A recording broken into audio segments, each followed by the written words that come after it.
Hey, everybody, Justin Reed here with the Black Soccer Membership Association podcast. I hope everyone is having a great Sunday and a great New Year so far. I actually just got back from Atlanta. It was a great trip. It was short, it was only for 2 days, but I met some good brothers, Wayne and David. Would love to give those guys a shout out.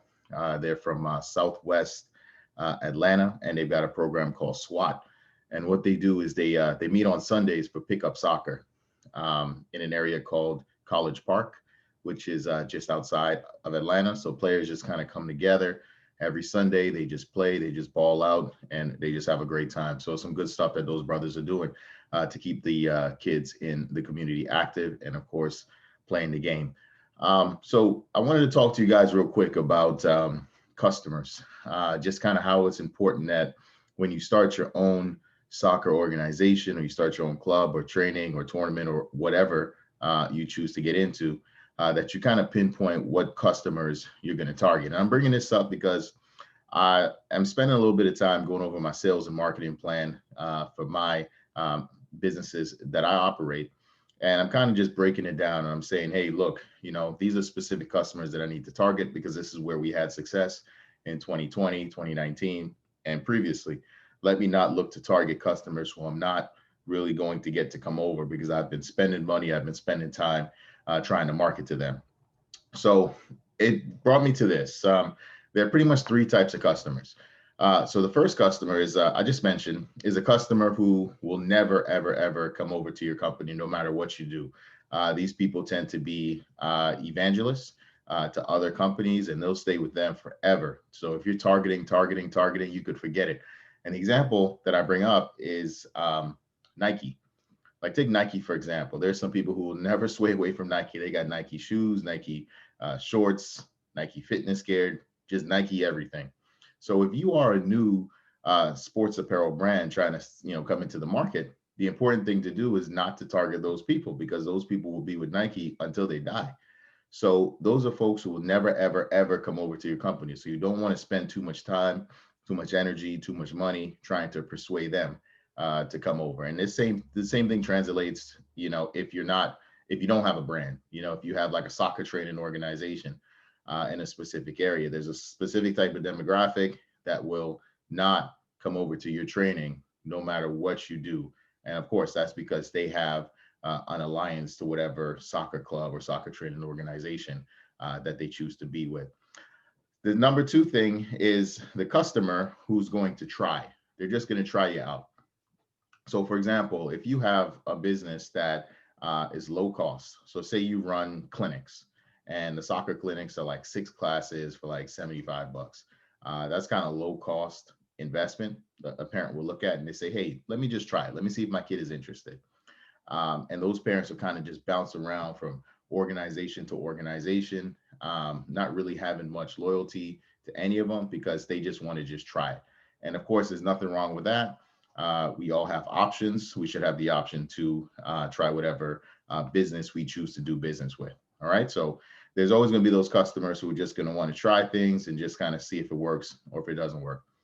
And then the third thing are the customers that you want to target. And this is kind of opposite to my example with Nike. So the customers that you want are customers who are going to be evangelists for your business. And these are people that are just going to show up no matter what you put out. It could be a pop-up soccer class, and it could be at a certain amount. Like the cost doesn't really matter to these people because they love your program. They're always going to be with you until their kid ages out of the program or until their kid decides, well, we don't want to do soccer anymore. And you'll even find that those same evangelists will recommend your company. They'll leave great reviews. So even if their kid has no longer an interest in soccer, they're still going to recommend you because of the experience that they experienced. And these are the type of people that you want to target. So these are like your long-term customers that are going to be with you, even if they are no longer spending money to utilize your service, but they're going to be your evangelists who are going to talk about your program. They're the ones that are going to, again, leave great reviews.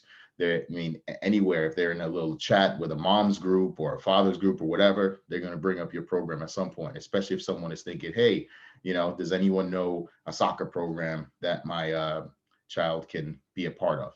That evangelist is going to bring up your group. So that's important. And those are the people that you want to target. Those are people that you also want to keep happy. So even though they may be supportive of what you're doing, always reach out to them and always ask them, well, what more can we do? What more does your child want in terms of soccer?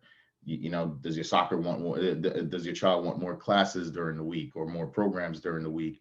Does your child want to wear the merchandise of our company? Just anything. That's what's going to help you to continue to upsell your customers, because that base of customers is what's going to keep you in business for a very, very, very long time. All right. So just to recap, there are three types of customers. The only reason why I'm bringing this up is because I'm reviewing my sales and marketing plan right now for my businesses, and I'm going to make some changes, of course, to make sure that the money that we spend and we reinvest back into the business is turning around in terms of a profit. So to recap, the number one customer is a customer who will never come to your business, no matter what you do, no matter how much you sell.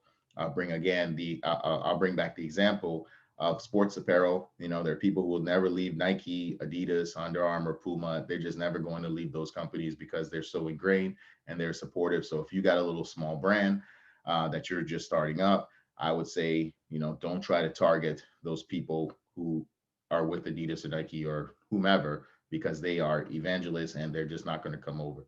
So that's like the negative way to look at evangelists. Even though that's positive for Nike, that's negative for you on your end. The second one are customers who are just going to try things. They're just going to just give it a shot, see if they want to be a part of your program, see how your program does, see if their kid has any interest in soccer. It's usually a low investment they tend to look for, so they're going to look for that class that's like 6 sessions for $75, as opposed to that class that's like 6 sessions for $175. They're not going to invest that much into it because they just want to see if their child just wants to do it. And then the third one, as I mentioned, are the evangelists, but for you, the ones who are always going to support what you're doing, no matter what you put out there. They're just looking forward to the season to start. They're the ones that are going to tell you in the previous season, I'll be back. I can't wait for my child to come back in the spring. Those are the ones that are just going to be with you. You can almost guarantee that money is going to come every single season when you have your soccer programs going. All right. So I just want to thank you guys for listening. Please click the subscribe button, the share button. We look to bring valuable information to our members. We look to bring valuable information to Black coaches, administrators, referees, and players all over the world, as it's important for us to build a Black soccer Wall Street that's great for us and that's going to work for us for the long term. So I want to thank everybody for listening, and I will see everyone on the Black Soccer Membership Association podcast. Take care.